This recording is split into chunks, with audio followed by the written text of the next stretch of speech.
ناظرین، مفتی عبدالقوی کا جو ہم نے پروگرام کیا اس کو ہم نے مختلف حصوں میں تقسیم کیا اور آج آپ کے لیے ہم لے کے آئے ہیں پروگرام کا دوسرا حصہ۔ اچھا مفتی صاحب، ایک چیز جو سارے لوگ ابھی تک اس سوال کا جواب کسی بندے کو نہیں ملا، سب کہتے ہیں کہ بھئی ہم مفتی صاحب سے پوچھیں گے، کمنٹس میں آ رہا ہوتا ہے، بہت سے لوگ ہمیں کہتے ہیں کہ آپ مفتی صاحب سے ملیں تو ان سے یہ بات پوچھیں، مطلب آپ کی جتنے بھی فینز ہیں وہ یہ بات کہتے ہیں کہ جی مفتی صاحب کو حریم شاہ نے کیوں دپڑ مارا، اس کی وجہ کیا تھی، مطلب اصل وجہ کیا تھی؟ کیونکہ حریم شاہ یہ کہتے ہیں انہوں نے میرے ساتھ بدتمیزی کی اور یہ بد اخلاقی کی جس وجہ سے مجھے دپڑ مارنا پڑ گیا، مطلب یہ کیوں آپ کو انہوں نے اس طرح کی حرکت کی اور وہ بھی ویڈیو بھی وائرل کر دی؟ میری بیٹی آپ یہ بات دیکھیں، ایک تو حریم شاہ نے میرے اوپر ہاتھ نہیں اٹھایا۔ اچھا وہ لڑکی کوئی اور تھی؟ جس بچی نے اٹھایا اس کا نام میں وہی دیکھیں نا، یہ جو غلط باتیں ہوتی ہیں نا تو اس کی جس بچی نے ہاتھ اٹھایا اس کا نام عائشہ ہے۔ اچھا مجھے تو اس وقت پتہ چلا جب میں چائے پی کے ایسے میں نے پیالی رکھی، ایک بچی آئی بڑی تیزی کے ساتھ، اور یہ بھی میں حلفاً کہہ رہا ہوں، اس نے مجھے تھپڑ نہیں مارا، اس نے آگے یوں ہاتھ رکھا اور اس کے بعد فوراً پیچھے میں نے دیکھا تو حریم شاہ صاحبہ جو ہے اس کی ویڈیو بنا رہی ہیں۔ اچھا، اسی سے میں سمجھ گیا کہ یہ ساری سازش جو ہے وہ حریم شاہ کی ہے۔ تو وہ کیا کہتی ہے، کس وجہ سے اس نے اس کو سازش کرنے پر کہا کہ آپ کرو؟ میری بات سنیں، بات یہ ہے کہ جب آدمی کو یہ خواہش ہو کہ میرا پیسہ بھی بن جائے اور یہ بھی خواہش ہو کہ جناب مجھے لوگ دیکھیں بھی صحیح، اور یہ بھی خواہش ہو کہ میرا جو ہے ویڈیو وہ دور تک جائے اور لاکھوں کی تعداد میں لوگ دیکھیں، پھر اس کے ذہن میں یہ بات نہیں ہوتی، یہ انسانیت کی بات ہوتی ہے کہ انسانیت کی وجہ سے ایک آدمی پیسہ کماتا ہے اور ایک آدمی اپنی اندرونی طور پر، پھر میں ادب کے لفظ کہہ رہا ہوں، اندرونی طور پر اس کے اندر ایک ایسی بیماری ہوتی ہے کہ اس کو خواہش یہ ہوتی ہے کہ میں پیسہ کماؤں اور شہرت حاصل کروں۔ بہرحال اب چونکہ انہوں نے مجھ سے وعدہ کر لیا ہے، پھر میں دوبارہ کہہ رہا ہوں کہ انہوں نے کہا جی میں اللہ کو حاضر ناظر جان کے یہ بات کہتی ہوں کہ آج کے بعد میں کسی کا دل نہیں دکھاؤں گی، جو باتیں کروں گی مثبت کروں گی، دل آزاری نہیں کروں گی، کسی کو کے لیے برا نہیں چاہوں گی۔ اب مجھے یقین ہے کہ انشاءاللہ اب ان کی زندگی کے اندر ایک تبدیلی آ رہی ہے اور اسی تبدیلی کی وجہ سے وہ مثبت لائن کی طرف آ رہی ہیں۔ صحیح۔ اچھا مفتی صاحب، ہم نے کئی بار یہ بھی سنا ہے، مطلب لوگ یہ بات کہتے ہیں، کیونکہ جو ویورز ہوتے ہیں جو بات وہ کرتے ہیں اس کی ویلیو بھی ہوتی ہے، ورتھ بھی ہوتی ہے، وہ یہ کہتے ہیں کہ مفتی صاحب بھی جو ہیں وہ اپنے آپ کو زندہ رکھنے کے لیے، میڈیا میں خبروں میں تازہ رکھنے کے لیے اس طرح کی چیزیں، اس طرح کی جو حرکتیں ہیں وہ جان بوجھ کے کرتے ہیں، خود کو فیمس کرنے کے لیے وہ اپنے آپ کو اسکینڈل کی دنیا میں جو ہے وہ زندہ رکھتے ہیں، اس میں کتنا سچ ہے؟ دیکھیں میری بات سنیں، آپ کہ اور بھی اتنے زیادہ مفتی ہیں، مطلب وہ نکاح نہیں آتا، ایک مفتی قوی صاحب ہے جو ہمیشہ خبروں کی زینت بنے رہتے ہیں۔ میری بات سنیں، آپ بہت شاءاللہ خود دانا ہے، اور حضور کا بھی فرمان مبارک ہے، اظلم یعنی ظلم کرنے والا وہ ہوتا ہے جو آغاز کرے۔ صحیح۔ آپ مجھے یہ بتائیں کہ جتنے 1 2 3 سیکنڈل آئے، ایک تو الحمدللہ لاکھوں کی تعداد میں لوگوں کا مجھ سے پیار ہے اور ہزاروں کی تعداد میں لوگ نے میرے ساتھ سیلفیاں بنائی اور ہزاروں کی تعداد میں خواتین و حضرات جناب الحمدللہ مجھ سے اپنی محبت کا اظہار کرتے ہیں۔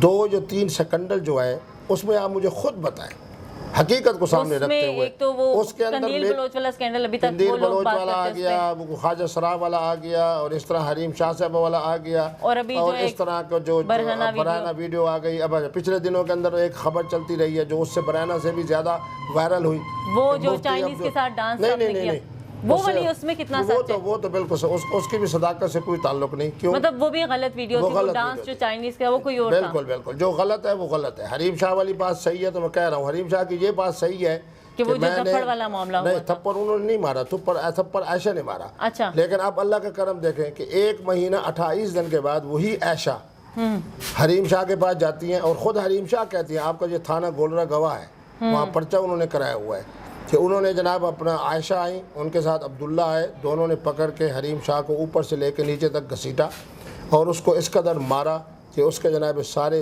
حصے کو زخمی کر دیا، اور ان کی فلاں چیزیں لے گئے، اس پہ اغوا کا کیس بھی کر دیا، اس کے بعد بھی میرے اوپر اقدام قتل ہوا ہے، یہ کیس بھی۔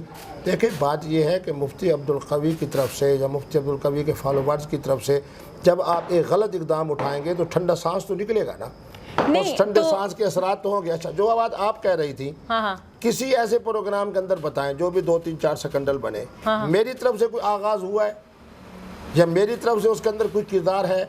مجھے تو یعنی یوں سمجھے کہ ایک طرح دھوکے میں رکھ کے، آپ سے جھوٹ بول کے دھوکہ کر کے غلط حوالے سے اس طرح کے معاملات کو میری طرف منسوب کیا گیا ہے۔ اب پچھلے دنوں کے اندر کہا گیا جی مفتی عبدالقوی کو بہن نے غیرت کے نام پہ قتل کر دیا۔ یہ اس قدر وائرل ہوئی ہے کہ میرا خیال یہ ہے کہ لاکھوں کی تعداد کے اندر، لیکن الحمدللہ آپ کے چینل کے سامنے میں زندہ بیٹھا ہوں اور خیر و عافیت سے بیٹھا ہوں. تو اس ویڈیو کے بھی آ جانے کے بعد لوگوں کو پتہ چل گیا کہ کچھ ایسے لوگ ہیں شیطان یا شرارتی قسم کے جو مفتی صاحب کے بارے میں منفی ذہن رکھتے ہیں اور مفتی صاحب کے لیے ایسی بات کرتے ہیں جو خلاف حقیقت ہوتی ہے. اس پر میں اللہ کا جتنا شکر ادا کروں اتنا تھوڑا ہے. اچھا مفتی صاحب آپ کے بارے میں بڑا فیمس ہے کہ مفتی صاحب جو ہیں بڑے زندہ دل ہیں، بڑے رنگین مزاج ہیں، اور آپ کو محفلیں بڑی پسند ہیں، تھوڑا سا پارٹیز کرنا، بڑے لوگوں کے ساتھ بیٹھنا، جس طرح سے آپ اکثر انویسٹرز کے ساتھ بیٹھتے ہیں، پارٹیز کرتے ہیں، اس میں ڈانس پارٹیز بھی ہوتی ہیں، مشروب کی دعوتیں بھی ہوتی ہیں.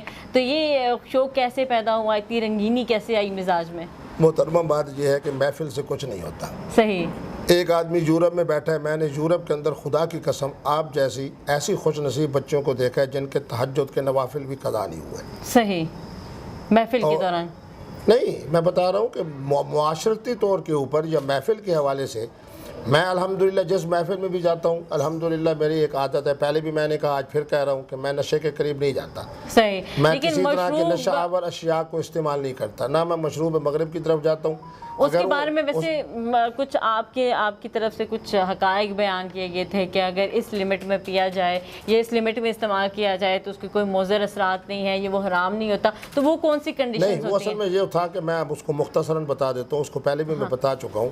بات یہ ہے کہ مجھے سعودی عرب سے اور مصر سے علماء کے ٹیلی فون آئے اور عوام کے کہ جی آج کل ہمارے سٹور کے اوپر لکھا جاتا ہے الحلال اور مختلف مشروبات پر. تو پھر میں نے وہاں کے علماء سے جب رابطہ کیا تو انہوں نے بتایا کہ اگر 40% سے کم الکوہل ہو تو وہ مشروب مغرب حلال ہے. اگر 40% سے زیادہ ہو، یہ میرا فتویٰ نہیں ہے، میرے نزدیک تو ہر وہ چیز جو انسان کو خمار میں لے آئے. اچھا، اور مطلب پھر تو یہ وہ بات ہو گئی نا کہ اگر آپ کوئی بھی مشروب پی رہے ہیں اس کو اگر خمار کے لیول تک لے جائیں گے تو تب حرام ہے، اس سے پہلے وہ حرام نہیں ہے. نہیں، وہ تو ایک اجتہادی مسئلہ ہے نا. ہاں دیکھا نا، میرا قرآن کہتا ہے کہ حتی تعلموا ما تقولون، کہ آپ کا علم اور آپ کا قول. اب علم و قول میں جب یکسانیت ہو تو اللہ کا قرآن کہتا ہے کہ انتم سکارا، تم پہلے حالت نشے میں تھے، اب تم حالت نشے میں نہیں رہے. کیوں کہ اس لیے کہ تمہارا علم اور تمہارا قول جو ہے وہ یکساں ہو چکا ہے. یہ ایک علمی بات ہے، ایک تحقیقی بات ہے، میں اس بات میں نہیں پڑھنا چاہتا. اچھا، اس لیے کہ یہ علماء فیصلہ کریں. میں نے ایک بات کہی آپ کے پروگرام سے بھی کہہ رہا ہوں کہ اگر میرے کراچی کے اور حیدرآباد کے جو شیخ الاسلام ہیں، جو مفتی اعظم ہیں، ان کا اگر تمباکو والا پان حلال ہے تو سمجھو پھر مشروب مغرب کو بھی ہمیں سوچنا ہوگا کہ وہ حلال ہے یا حرام ہے. کیونکہ اس پان کے اندر بھی اس قدر خماری کیفیت ہوتی ہے کہ میرے جیسا اور آپ جیسا آدمی اس کو 10 منٹ کے لیے نہیں کھا سکتا. تو بہرحال یہ ایک اجتہادی مسئلہ ہے. اس اجتہادی مسئلے کے اوپر غور و فکر کرنے کی ضرورت ہے کہ خمر کیا ہے، شراب کیا ہے، الکوہل کیا ہے، الکوہل کن چیزوں سے بنتی ہے، اور جو خمار ہوتا تھا، جو خمر ہوتا تھا، وہ کس سے بنتا تھا. بہرحال یہ ایک تحقیقی مسئلہ ہے جو علماء کا کام ہے کہ اس کو بھی، ویسے جدید فقہی مسائل جن پر میں کام کر رہا ہوں اس کے اندر ایک مسئلہ یہ بھی ہے. صحیح. اچھا مفتی صاحب کیا سمجھتے ہیں کہ اپنے آپ کو جس طرح سے ہماری بیزی روٹین ہوتی ہے اس میں جس طرح سے آپ بھی اٹینڈ کرتے ہیں کافی ساری محفلیں، میٹنگز، یہ کتنی ضروری ہے اٹینڈ کرنا چاہیے جس میں ہلکا پھلکا رقص ہوتا ہے؟ ان محفلوں کو اٹینڈ کرنا کتنا اچھا ہے، کتنا برا ہے؟ دیکھیں میری بیٹی، بات یہ ہے کہ مجھے تو حضور کا فرمان ہے کہ فرمایا جب آپ کو بلایا جائے تو آپ جائیں. اچھا، جانا چاہیے. لوگ مجھ سے بہت زیادہ پیار کرتے ہیں، صاحب ثروت بھی پیار کرتے ہیں، عہدے والے بھی پیار کرتے ہیں. میں اس محفل میں جاتا ہوں، الحمدللہ میرا اپنا انداز ہوتا ہے، ان کا اپنا انداز ہوتا ہے. اور دوسرا یہ ہے کہ جب آدمی ایسی تقریب میں جائے جس طرح کی کوئی سالگرہ کی محفل ہے، یا جس طرح کے کوئی منگنی کی محفل ہے، یا جس طرح کے بارات کی محفل ہے، تو میرا اسلام ان تقریبات کے اندر ذرا وسعت کے ساتھ اجازت دیتا ہے کہ اپنے جو ثقافتی معاملات ہیں، اپنے جو تہذیبی معاملات ہیں، ان کو دیکھ لیا جائے. باقی جو چیز حرام ہے وہ حرام ہے اور جو چیز حلال ہے وہ حلال ہے. تو اب بحیثیت میں یہ سمجھتا ہوں کہ پاکستان کے اندر جو نوجوان نسل ہے ان کے بارے میں مجھے یقین ہے کہ ان کی سوچ مثبت ہے، ان کا انداز اسلامی ہے. بہت سارے محفلوں میں ایسی جگہ پہ گیا ہوں جہاں میں نے دیکھا کہ بہت کچھ ہو رہا ہے، لیکن وہاں نوجوان نسل ایسی تھی جنہوں نے کہا جی نہیں، یہ بھی حرام ہے، یہ بھی حرام ہے، یہ بھی درست نہیں ہے، یہ بھی درست نہیں ہے. کسی نے کہہ دیا جی ہم مفتی عبدالقوی صاحب کے احترام کے اندر یہ کام بھی نہیں کریں گے، یہ کام بھی نہیں کریں گے، یہ کام بھی نہیں کریں گے. بہرحال میں یہ سمجھتا ہوں کہ میری قوم خیر کی طرف جا رہی ہے. ہمیں زیادہ سے زیادہ ان کے اوپر شک کرنے کی ضرورت نہیں ہے، انہیں برا کہنے کی ضرورت نہیں ہے. ہمیں اپنی سوچ بھی مثبت رکھنی چاہیے اور دوسروں کے بارے میں بھی مثبت سوچ ہی رکھنی چاہیے. صحیح. اچھا مفتی صاحب کیا کہتے ہیں کہ اب چونکہ 2021 جا رہا ہے، اس میں کافی ساری آپ کی جس طرح سے ہم نے کنٹروورشل اسکینڈلز دیکھے ہیں، بہت ہی نیوز میں آپ جو ہے وہ ہمیشہ جو ہے وہ تر و تازہ رہتے ہیں. اب ہم آنے والے دور میں کوئی ایکسپیکٹ کر رہے ہیں کوئی نیا اسکینڈل؟ کیونکہ ظاہر ہے آپ کے جو برخلاف لوگ ہیں، آپ کے خلاف جو بیٹھے ہیں، نیگیٹو آپ کے بارے میں سوچتے ہیں، وہ تو آپ کے لیے کوئی نہ کوئی نیا اسکینڈل لے کے آئیں گے، آپ کے لیے کوئی نہ کوئی نیا جال بچھائیں گے. تو آپ کتنا اجتناب کرتے ہیں اور کتنا کیئر کر کے آگے چلیں گے کہ کوئی اسکینڈل نہ ہو اس طرح سے؟ میری بیٹی دیکھے میں ان دنوں کے اندر بڑا محتاط تھا. ٹھیک ہے. جب حریم شاہ کا واقعہ ہوا تو میں زیادہ تر گھر میں رہا، مدرسے میں رہا، خانقاہ میں رہا اور اپنے علمی کام میں رہا. اسی دوران 2 سکنڈل آ گئے، ایک برینا، اس کے اوپر 2014 کی، کسی کے اوپر 2017 کا تاریخ ڈالی ہوئی ہے. اس کے ساتھ ہی جناب بہن نے مجھے قتل کر دیا. اب یہ حالانکہ وہ بات اس نے اس وقت کی کہی ہوگی جس وقت کے قندیل بلوچ بیچاری کو اس کے بھائی نے قتل کیا. انہوں نے موازنہ کرنے کے لیے قندیل بلوچ کو اس کے بھائی نے قتل کیا، اس کے ساتھ ہی انہوں نے خبر جوڑ دی ہوگی اس زمانے میں کہ مفتی عبدالقوی کو بہن نے غیرت کے نام پہ قتل کر دیا. لیکن اب وہ بیچاری کو مری ہوئی 5 سال ہو چکے ہیں. اب 5 سال پہلے والی اٹھا کے پھینکی اور پھینکنے کے بعد وہ وائرل ہو گئی کیونکہ مفتی عبدالقوی کو لوگ دیکھنا چاہتے ہیں. تو انشاءاللہ العزیز میں اللہ تبارک و تعالیٰ کی بارگاہ میں بڑے عزت کے ساتھ یہ دعا بھی کر رہا ہوں کہ اللہ کرے گا کہ اللہ تبارک و تعالیٰ جو میرے شریر ہیں ان کے شر سے میری حفاظت فرمائیں گے، جو حاسد ہیں ان کے حسد سے اللہ میری حفاظت فرمائیں گے. اور میرا خیال یہ ہے کہ اب 5 سال والے 7 سال والے پرانے جناب جو فرضی قسم کی جناب ویڈیوز ہیں، ہاں اب اگر کوئی آپ کیا کہتے ہیں کہ اب کوئی ویڈیو آئے گی تو وہ پرانی ہوگی، نئی نہیں ہوگی.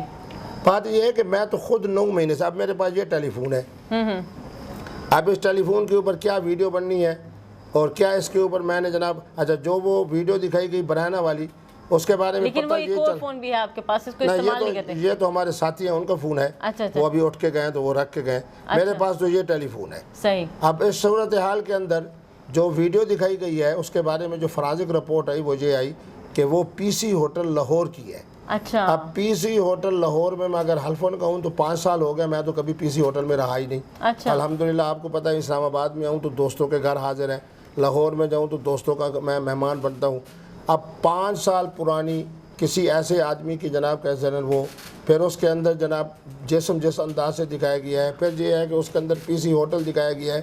پھر میں مذاقاً کہتا ہوں آپ کے پروگرام کے حوالے سے وہاں جس طرح کی تشنگی دکھائی گئی ہے اور پیاس پن دکھایا گیا ہے، جس طرح کے شادی کے موقع پہ کھانا کھلتا ہے تو لوگ جناب جو بیچارے بھوکے ہوتے ہیں وہ بھاگتے ہوئے جاتے ہیں، اس طرح کی جو کیفیت دکھائی گئی ہے، الحمدللہ یہ کیفیت میری نہیں ہے.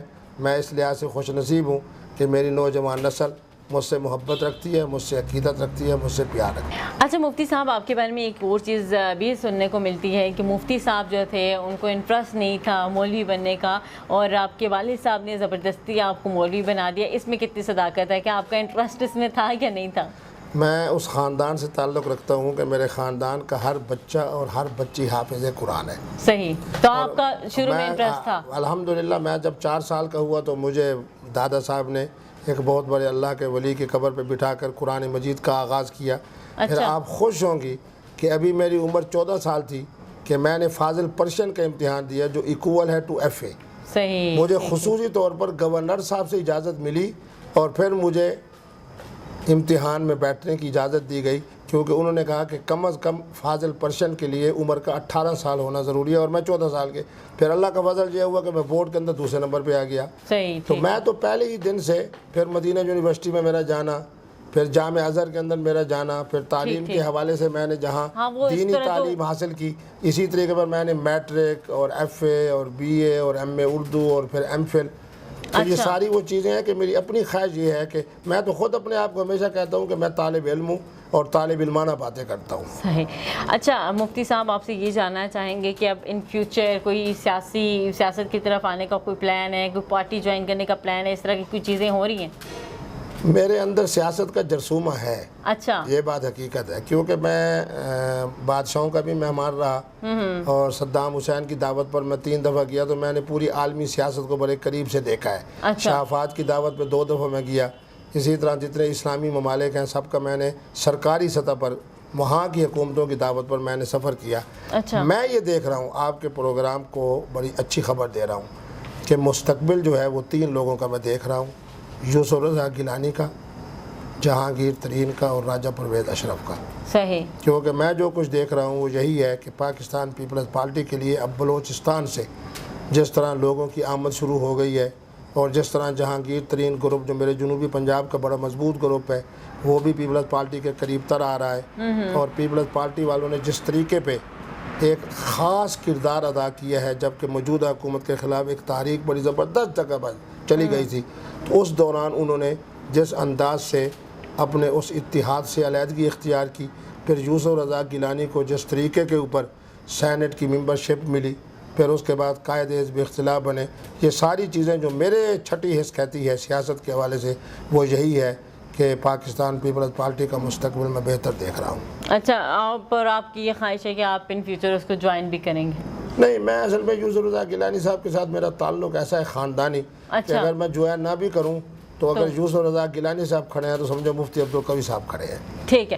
اچھا قوی صاحب, یہ مجھے بتائیے گا کہ اتنی خبروں کی زینت بنتے رہتے ہیں, مختلف سکینڈلز جن کو آپ فیس کرتے ہیں, اس کے باوجود اتنا جو آپ کا کانفیڈنس ہے یہ کیسے ہوتا ہے کہ کوئی بھی بندہ ہے, اگر کوئی بھی XYZ کوئی بندہ ہے, اس کی ایک سکینڈل آ جائے تو وہ بالکل مطلب آن سکرین نہیں آتا اور مزید آگے وہ جو ہے اپنی زندگی کو ایک جگہ پہ محدود کر دیتے ہیں. آپ اتنے کانفیڈنس کے ساتھ کیسے ان چیزوں کو پیچھے چھوڑ کے آگے بڑھتے ہیں؟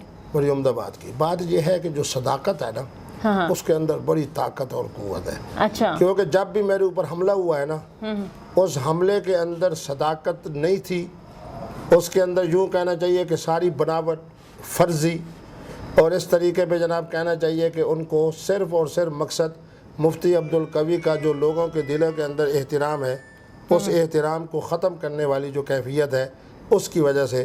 اور الحمدللہ میں دیکھتا ہوں آپ بھی مختلف محافل میں تقاریب میں جاتی ہوں گی, جہاں ابھی میں 2 پروگرام کر کے آیا ہوں استحکام پاکستان کے حوالے سے. لوگوں کا جناب وہاں میرے ساتھ سیلفی بنانا, تصویر بنانا, میری گفتگو کے دوران ان کا نعرے لگانا, پھر اس کے مطابق جناب تالیاں بجانا, یہ سارا ان کا وہ پیار تھا جو میں سمجھتا ہوں کہ نوجوان نسل کے اندر, خواتین و حضرات کے دلوں کے اندر موجود ہے. اس لیے میں چونکہ سچا ہوں تو صداقت کے اندر ایک اپنی طاقت ہے. صحیح. تو اس صداقت کی وجہ سے الحمدللہ میں ان چیزوں سے اس لیے نہیں گھبراتا کہ میرا دل جو ہے اس کو تسلی ہوتی ہے کہ جو کچھ میں کر رہا ہوں وہ درست کر رہا ہوں, اور جو کچھ میں اللہ کی طرف سے ہے میرے اوپر کوئی آزمائش آئی ہے تو میں انشاءاللہ اس آزمائش سے میں کامیاب ہو جاؤں گا. صحیح. ٹھیک ہے, بہت شکریہ مفتی عبدالقوی صاحب, آپ سے میری تفصیلی گفتگو جو ہے وہ ہوئی ہے. ناظرین, آج کا پروگرام آپ نے ملاحظہ کیا اور قوی صاحب کی زندگی کے حوالے سے ڈفرینٹ حقائق جو آپ کے سامنے ہم نے رکھے ہیں, مختلف قسم کے اسکینڈلس ان کے بارے میں ان کی رائے جو ہے وہ آپ نے جانی ہے. اور آج کا پروگرام آپ کو کیسا لگا آپ بتائیے گا اپنے کمنٹ کے ذریعے, اور اسی کے ساتھ فائزہ ملک کو دیجیے اجازت. اللہ نے کے بعد.